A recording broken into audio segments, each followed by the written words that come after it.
He was kicked out on Christmas Eve for being gay and left to freeze in a snowstorm. Jackson saw the flash of hazard lights before he noticed the figure.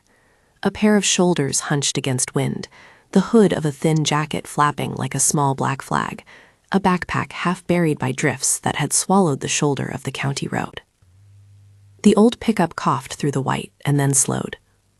The world beyond the headlights was a bowl of gray, pines bent like bowed heads, the road a shallow white ribbon. Jackson thumbed off the heater and cut the engine.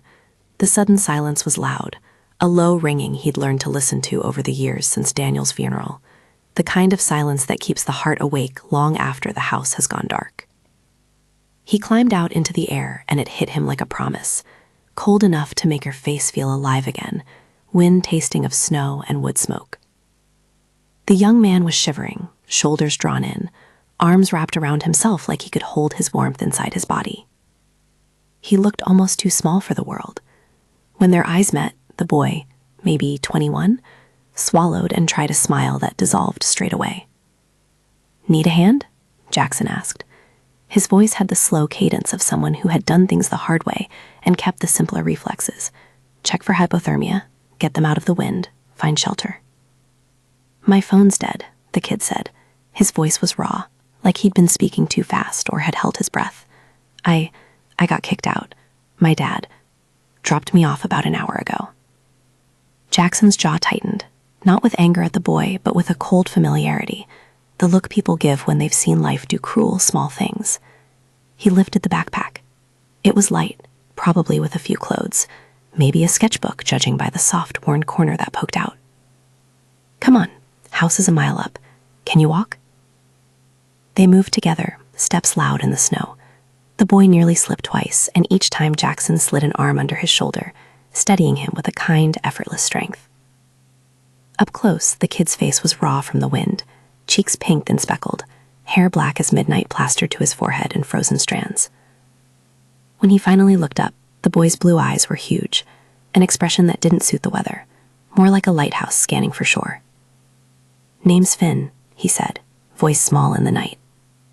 His words landed like fragile cargo. "Jackson," he answered. "You okay to be driven? Got an empty heater and a pot of stew."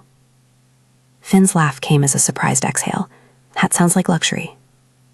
By the time Jackson's farmhouse rose from the night, a squat shape with one window glowing like a warm coin, Finn was leaning on him without realizing it, the kind of trust only born from near-freezing danger. Jackson closed the heavy door behind them and let the warmth wash over both of them. The house smelled like old coffee and wood smoke, and faintly, turpentine. Daniel's mug sat on the counter, chipped on one side, the handle cracked but still stubbornly present.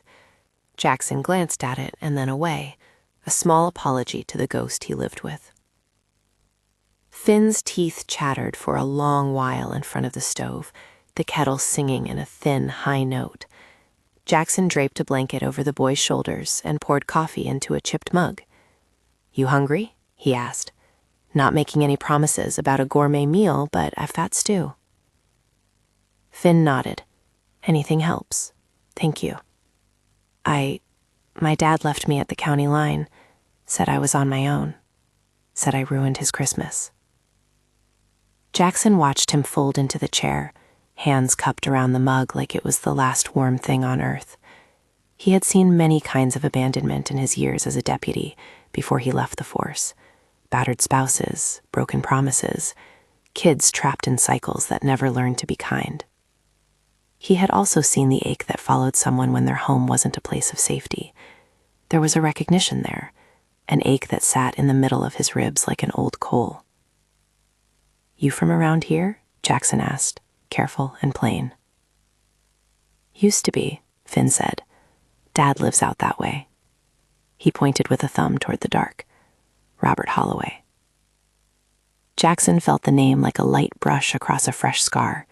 He knew Holloway by reputation, a man who kept his emotions in tidy, sequestered places and had every right on paper to be proud.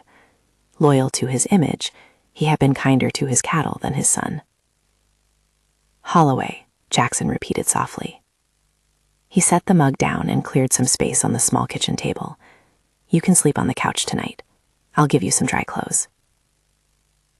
Finn's fingers found the edge of the table, kneading it like a comfort. He nodded again, small and grateful. Outside, the snow kept falling, a relentless, soft insistence. Inside, the house had the low murmur of a place where memories lived in the corners and didn't always announce themselves. Jackson thought of the studio door in the back, a room where Daniel had painted until his hands were stained with color, where silence and music and brushes had been companions. It felt like a sanctum. Tonight, with a stranger on his couch, it felt both private and fragile. "You're a bit of a sight, kid," Jackson said, trying for something light. "Name's Jackson Ryder. Used to be a deputy around here. Now I just keep the place up. If you need anything more than stew and dry socks, say so." Finn's grin was quick and bright. "Finn Holloway. I'm 21. Sorry for all this." He gestured uselessly at the empty chair, the chipped mug, the way his voice trailed off. When his eyes flicked toward the back of the house, where a heavy door bore the faint outline of Daniel's initials, something small and raw passed through his face. "Do you mind if I just look?" Jackson hesitated only a fraction. The studio had been off limits for months to everyone but him. But Daniel had loved people that way, by leaving a space they could discover. "Go ahead," he said. "Just don't touch the canvases." Finn slid the bolt, and the studio breathed out the smell of oil paint and linseed, old socks, warm sunlight caught in a jar of brushes. The light in the room made everything soft and honest. Finn hovered at the doorway, like someone trying to remember a word and finally finding it. He moved to the easel, fingers hovering over a canvas that Daniel hadn't quite finished. There were colors layered like memory, blue under a wash of green, a scraped-away line that suggested something more than the canvas showed. Finn's hand trembled, but he didn't touch. "I used to draw," he said, voice small. "Not like that, but—" "That's Daniel's piece," Jackson said. "He'd have liked it if someone kept looking at it." Finn looked over his shoulder. "You miss him?" Jackson let out a breath that had been folded away for too long. "Every day." They sat in a gentle silence, two people who knew how to hold pain without letting it snap them apart. Finn's shoulders relaxed a fraction, his fingers smudged a faint line of charcoal on the back of his palm, and Jackson noticed. There was a steadiness to the boy that surprised him. He had seen the world break him two ways. Some people became brittle, and some people became small, protective packages. Finn looked like someone trying to be both. They ate stew in the kitchen, the kind of one-pot meal that's more comfort than nourishment, and Jackson told Finn where the blankets were and how to wake him if he needed anything. The television hummed in the background with the mute light of the local news, and Jackson saw his own reflection in the black glass, an old actor in a small, private play. When Finn finally fell asleep on the couch with a blanket pulled up to his chin, Jackson sat on the edge of the armrest and watched the rise and fall of someone else's breath. He'd been alone long enough to forget what it was like to have another heartbeat in the house. If this resonates with you, consider supporting local LGBTQ+ youth shelters. Links in the description. Morning arrived with a thin blue light that slipped under the curtains like a secret. Snow lay in the hollows of everything, muffling sound and making the world feel freshly painted. Jackson made coffee without thinking, emotions so ingrained it felt like prayer. Finn was up and moving by the time the kettle had whispered through its cycle, hair still damp from a quick wash, cheeks flushed with sleep. "You can't stay on the couch forever, you know," Jackson said over the steaming mugs. He watched a cat circle Finn's legs, rubbing its cheeks against his boots as if claiming the boy as part of the house. Finn laughed, a small sound that lit his eyes. "I know," he said. "I don't have anywhere else to go.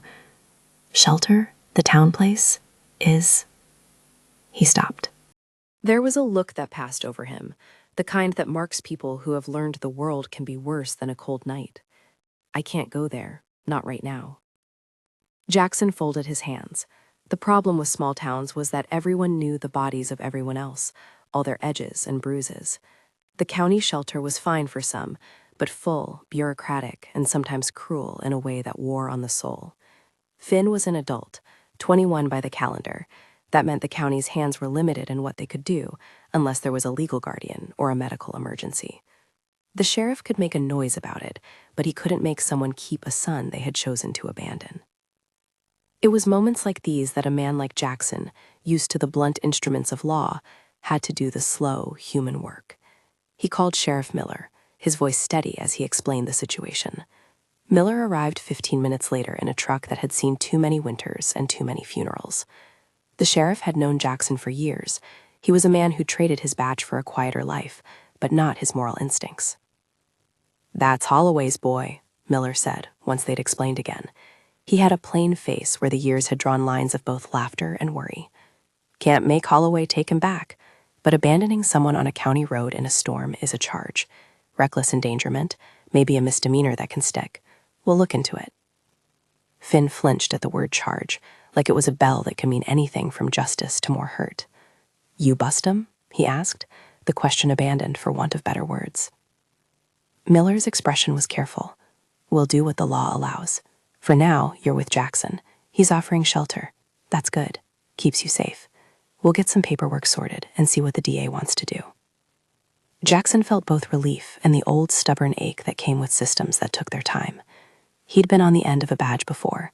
He knew the clumsy kindness of county bureaucracy. One part of him wanted to lean into the certainty of prosecuting Holloway and making the world obeyably right. Another part, the part that had sat with Daniel through sudden fevers of grief and nights when the house was full of other people's ghosts, knew that nothing the law did could stitch shut the wounds. What the law could do was make space. It could create a structure for Finn to take steps toward a stable future. That was different, and that was where Jackson began. The first few days fell into a rhythm that felt both new and ancient. Finn found space in the studio, his hands rediscovering the muscle memory of charcoal and line. He sketched Daniel's canvases in the half-light, tracing strokes as if by doing so he could learn the logic of someone's life. He helped with mornings on the farm, carrying buckets, learning how and when to talk to a stubborn old mare who, like a small part of Jackson himself, took a while to warm to new people. They learned each other's silences. Jackson learned that Finn had a habit of tapping his right thumb against the seam of a paper cup when thinking.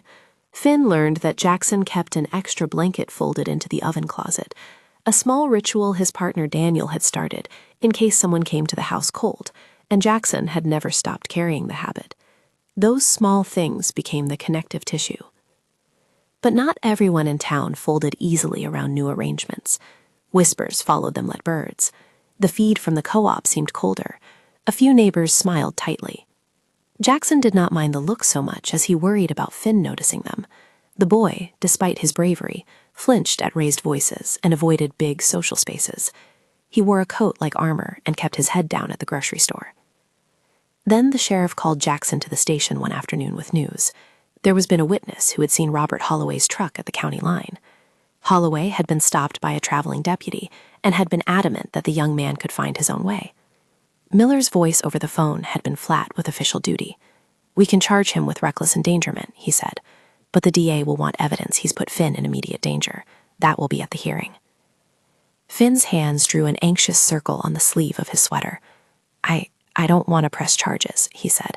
"I just want to get on with my life." The sentence stopped, thinned like a strand of thread. Jackson understood. Legal action could mean confrontation, a court that re-exposed wounds. It could mean the necessity of explaining his life over and over, under oath, to strangers. It could make Finn relive the night he had been told to get out. Yet, if Holloway had driven away, there had to be accountability. Jackson pushed this aside for a moment, focusing instead on practicalities: insurance, health paperwork, whether Finn had identification or a bank account. Jackson learned that Finn had only a battered wallet, no savings, and no immediate family who would take him in. There was a night somewhere between short stints at the sheriff's office and quiet hours in the studio when a truck with dark windows rolled onto the lane and stopped at Jackson's mailbox. It was the first time since Finn had arrived that Jackson felt the neighborhood's small mysteries curl against the quiet. The truck was large, a presence like an animal that knew it belonged there. Jackson watched it through the kitchen window as a solitary figure stepped out, a man in his 60s, stocky, wearing a coat that kept the harsh wind at bay. He carried himself with the easy confidence of someone used to having people look at him and know when to lower their eyes. The man introduced himself as Carmine Moretti. He lived up on the ridge, behind a stand of cedars, a property that kept to itself. They'd both seen it on the county maps, a larger parcel with lights that rarely blinked. Carmine's handshake was firm, his voice a ribbon of gravel and warm coffee. He didn't look like a man who sought attention, yet the moment he asked, "Is the young man all right?" his concern had a focused, almost paternal edge. Jackson was guarded but polite. "He's fine, staying out of harm's way. I'm looking after him." Carmine's eyes flicked toward Finn, who was hunched in the studio, sketching. "Good," he said. "He deserves that." The first time someone mentioned Carmine around town, they lowered their gossip-fueled inflections.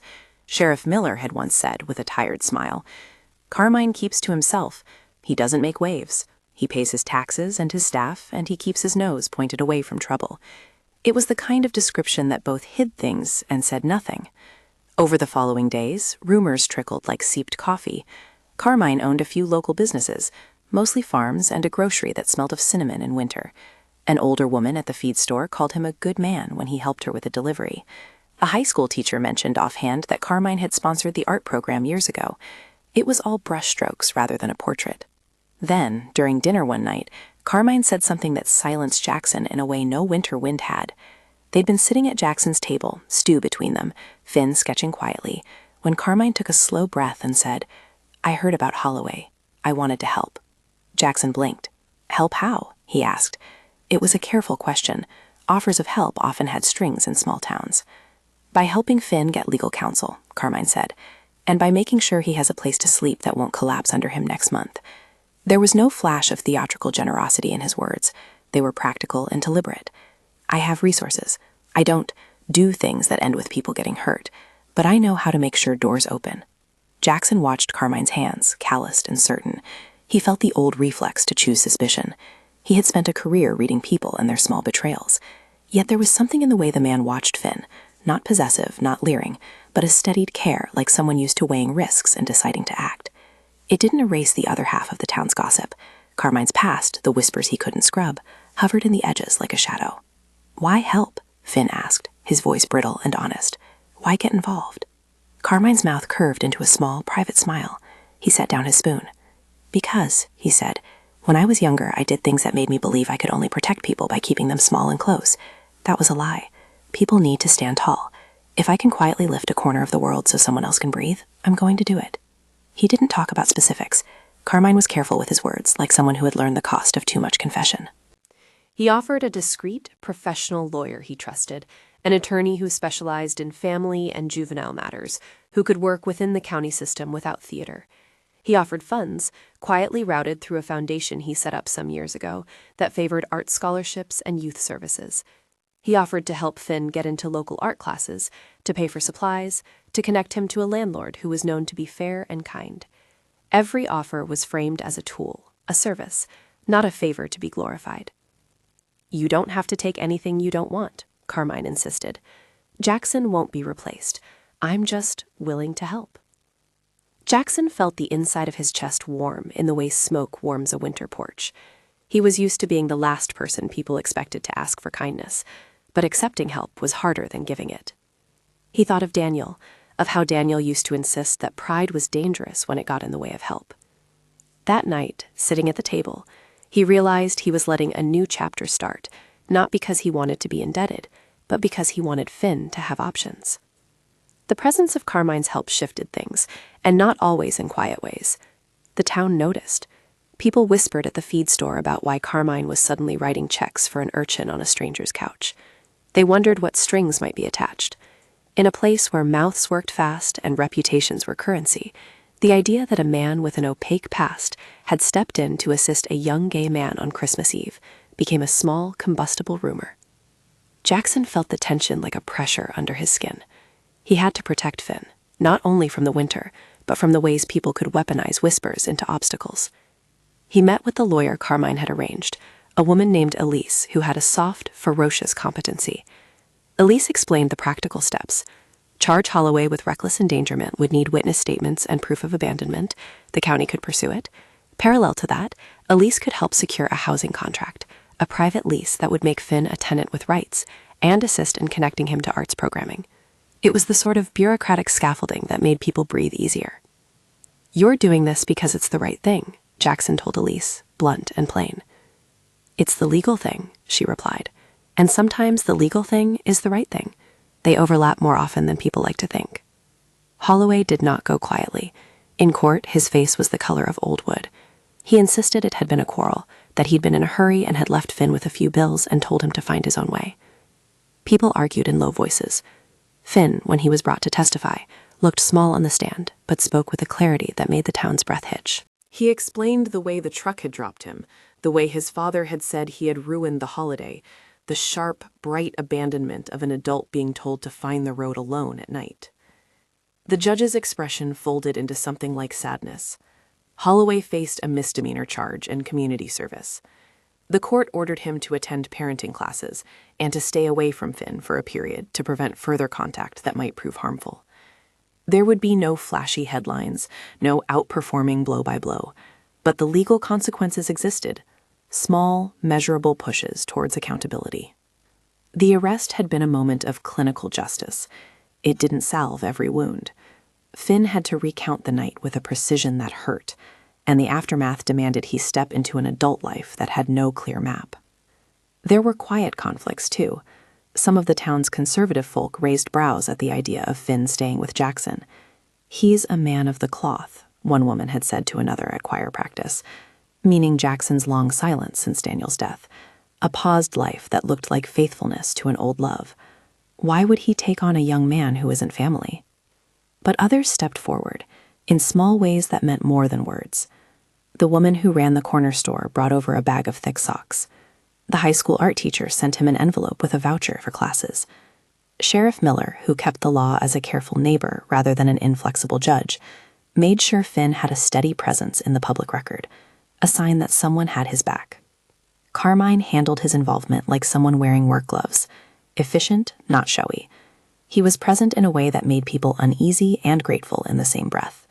He paid for a consultation with a counselor who specialized in trauma, and he paid for a month of rent at a small apartment with an understanding landlord who liked artists.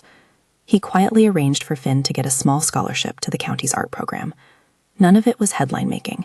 None of it involved breaking down doors or brandishing threats. It all involved checks, references, and a quiet press of influence that opened doors because he had the money and the name to do so.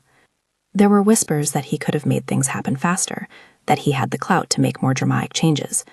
Jackson heard them and felt a frisson of something between protectiveness and suspicion. "He doesn't have to do anything illegal to help," Jackson told Finn one night as they stacked wood.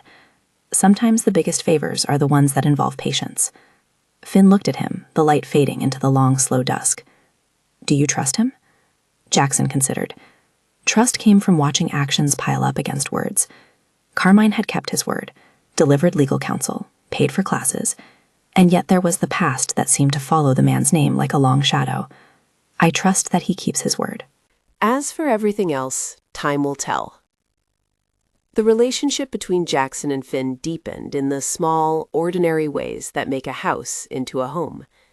Finn began to wake earlier, making a habit of sweeping the kitchen and learning the precise way Jackson took his coffee: 2 sugars, a splash of milk.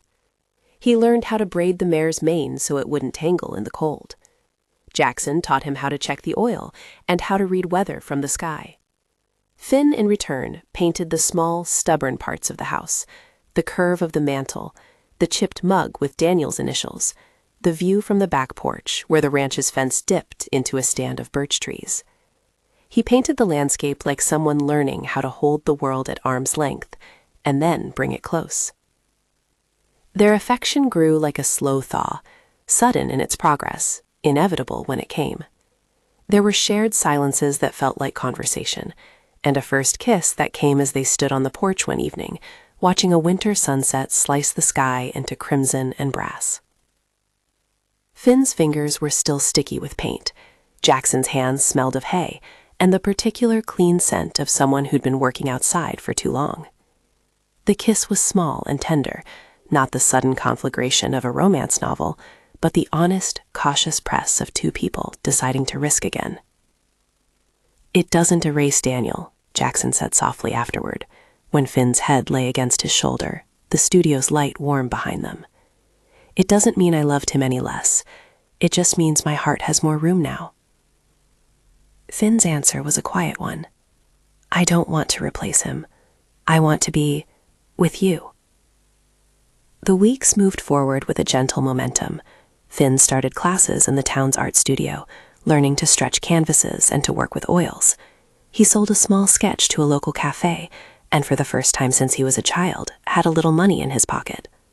He and Jackson worked on the farm together, and Finn's laughter started to puncture the silence that used to live in corners. There were nights when grief would approach like a low tide, but they learned how to hold it together. A hand on the small of a back, a meal shared, a song played on an old radio.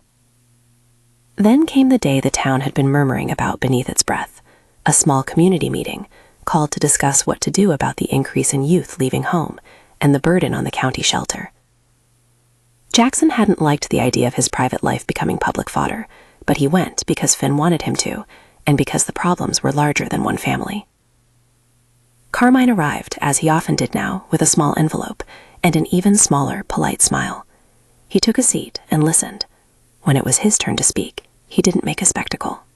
Instead, he pledged funds to start a small outreach program for at-risk youth in the county.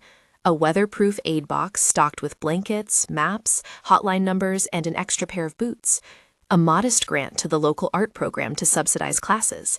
A matching donation to the shelter to improve intake processes. It wasn't grand, it was practical and immediate. There was a ripple of murmured approval, and then the questions came. "What's in it for you?" someone asked, not unkindly. "Why put money into this now?" Carmine's answer was simple. "Because I can," he said, "and because no one should be left on a road where the world does not notice them." The community's reaction was layered. Some people were openly thankful, some suspicious, and some quietly supportive. For Finn, the act felt like a small victory, not because it erased the pain, but because it made a place for people like him. A quiet promise that someone else, somewhere, had thought to prepare a blanket and a name to call. That December, as the holidays curved toward the center of the month, a box appeared at the roadside where Finn had been left. It was a simple affair. A locked, weatherproof cabinet painted a cheery red, contents neatly labeled, resources stapled inside. Jackson and Finn stood together the first time it was filled, tying a bow of simple twine around it. Finn placed a small, hand-painted tag on the inside that read, "If you're here, you matter." People stopped and read it in passing. Some left canned soups, others dropped in scarves. The aid box became a small, tangible symbol of the town's choice to care. Meanwhile, the legal threads continued to do what law does. They marched forward in an unromantic, slow fashion. Holloway completed the community service and the parenting classes the court had ordered. He kept his distance. Finn's name was no longer tied to the cold night at the county line, but to his art, his small exhibitions, and to a few quiet interviews about the aid box and the necessity of safe options for young people. The town's whispers dimmed into the background hum of rural life. Carmine's past never wholly disappeared. It slid into conversation like a book someone had only ever partially read. Over time, people learned that he'd grown a business and then repurposed his resources. He had a history that had shadows and mistakes, faint headlines that people recited with careful lips. He was not a hero in the comic book sense. He was, instead, a man who had made wrong choices in his youth, then spent decades trying not to be defined by them. That was the nuance that made his involvement both valuable and complicated. He provided options that the county could not, a fact that made some uneasy but others grateful. Jackson wrestled with this constantly, the moral cost of accepting help versus the immediate benefit of saving a person's life. At one town meeting, a grandmother in the back asked simply, "Doesn't this make things complicated?" If we rely on people like him, don't we put ourselves at his mercy? Elise, the lawyer, answered with practiced patience. "We don't have to choose between institutions and individuals," she said. "Sometimes, when the system is slow, private citizens can shore up the cracks. The question is whether we keep the legal protections in place and make sure these acts of charity are regulated and transparent." Carmine accepted those qualifications without offense. He had spent enough of his life learning that good intentions needed structure. He had learned, in ways that left scars, the cost of influence unmoored from responsibility.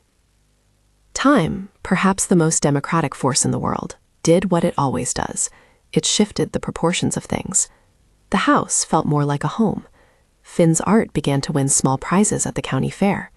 He moved into the small apartment Carmine had helped secure, a place with a tiny balcony where he could hang paints to dry. His relationship with Jackson made the transition not a wrenching separation, but a step forward. Finn came over every day to work at the studio or help on the farm. They cooked together, painted together, and developed a ritual of leaving the porch light on for anyone who might need to find shelter on a dark night. There were moments of quiet tenderness that felt monumental. Finn presenting Jackson with a painting of the farmhouse in winter, the light in the kitchen spilling across the snow. Jackson framing one of Daniel's sketches and placing it on the mantel, not to chain the past, but to honor it. They celebrated the small holidays with the clumsy newness of chosen family. A few neighbors, the sheriff and his wife, an old friend from the feed store. Someone brought a pie.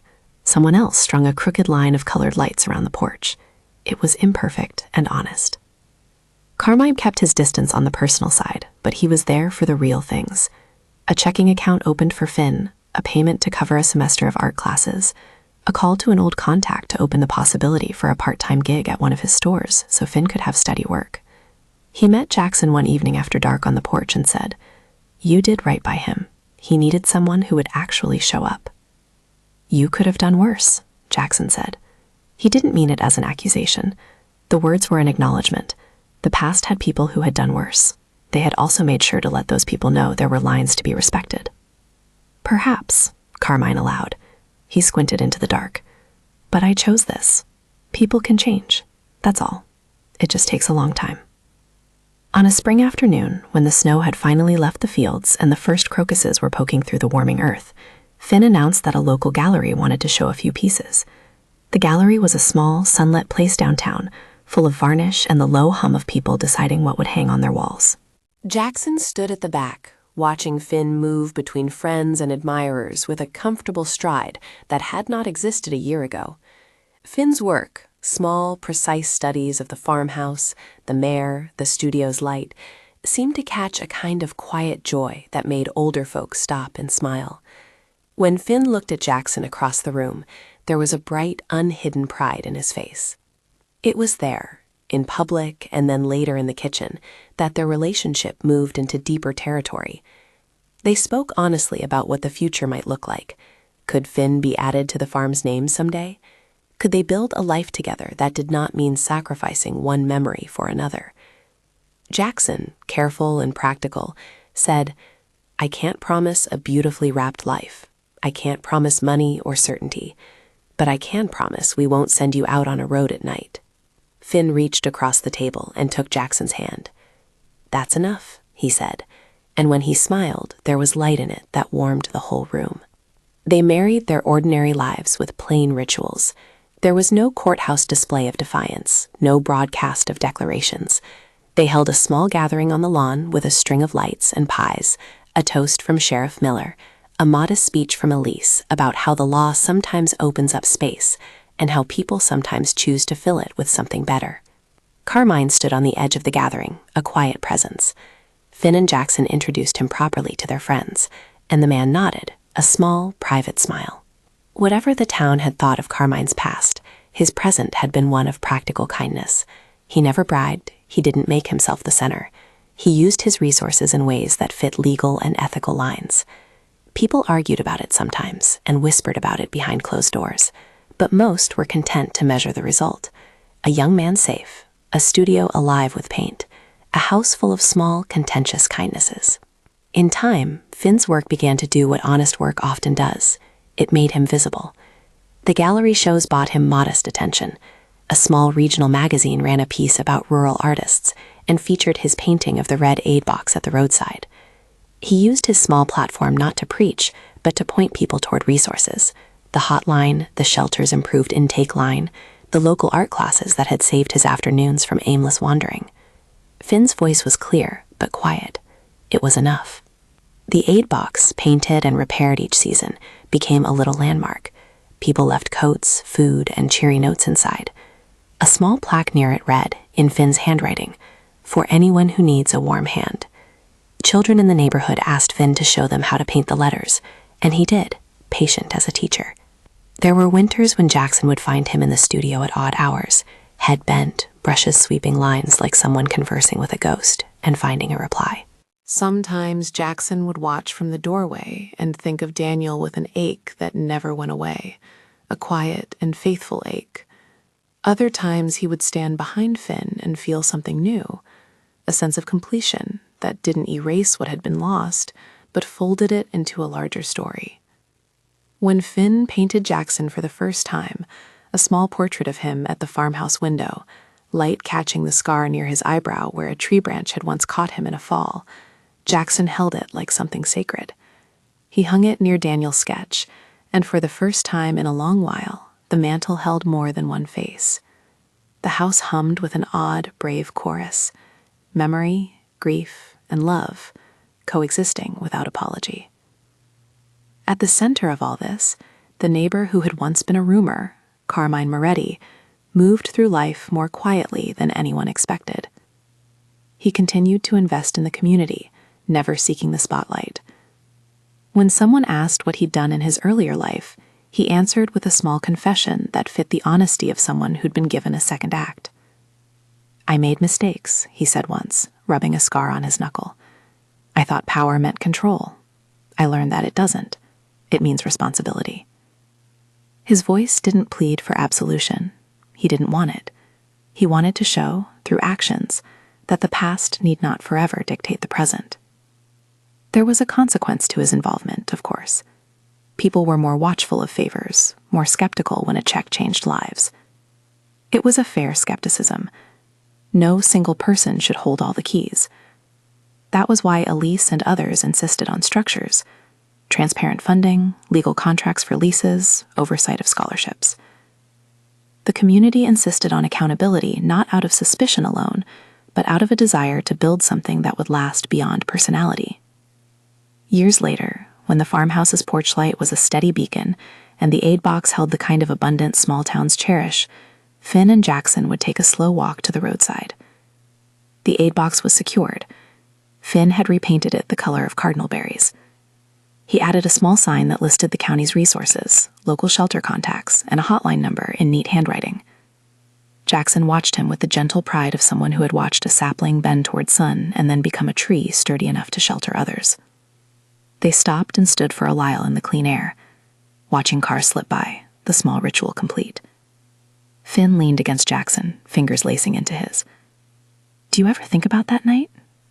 Finn asked the question like a small probing of a tooth. "Every now and then," Jackson said. "But I mostly think about where we are now. That night was a hinge, not the whole story." Finn nodded. "I'm glad you saw me on that road. There was no theatrics in it. It was simply a fact anchored in shared history." "So am I," Jackson said. "You changed the house." You changed the way I leave the kettle on, and you made the world better by just living in it. Finn's laugh was low and content.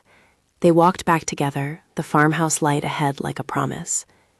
At the door, Carmine stood waiting, as he often did at unexpected times, not to intrude, but to remind himself of the real things his money could do. He nodded at them both, a small salute of solidarity.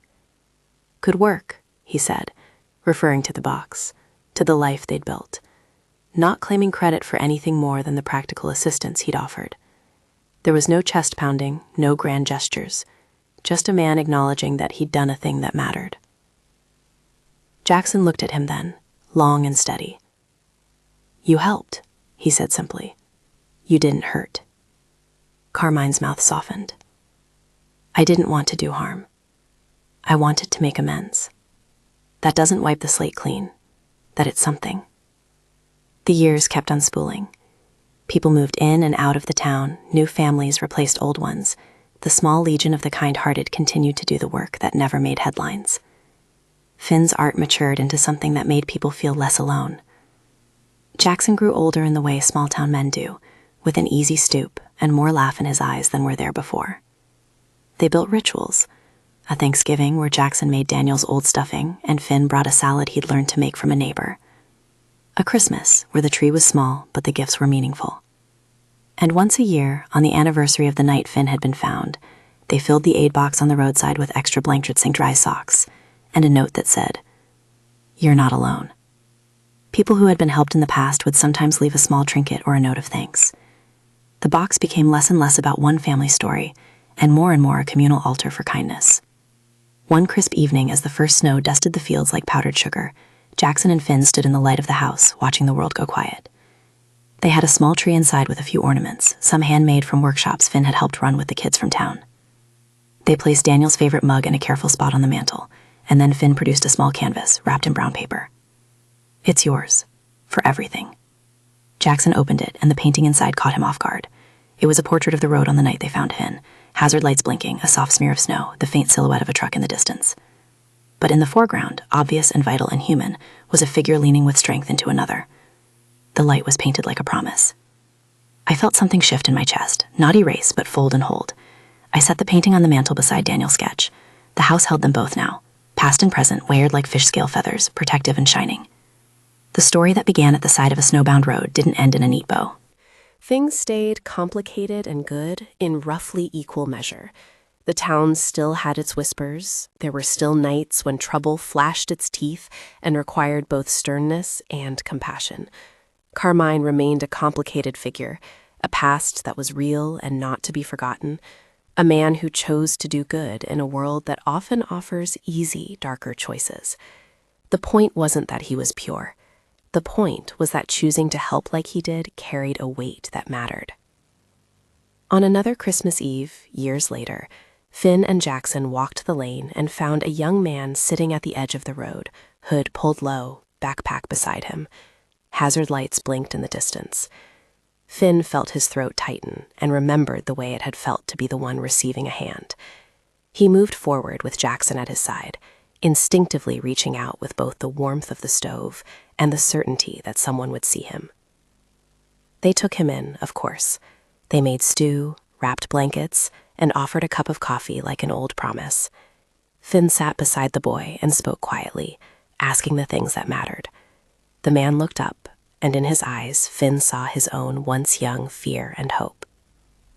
When Jackson and Finn walked back to the house that night, the porch light seemed somehow bigger, the world more intact. They didn't pretend the problems were solved.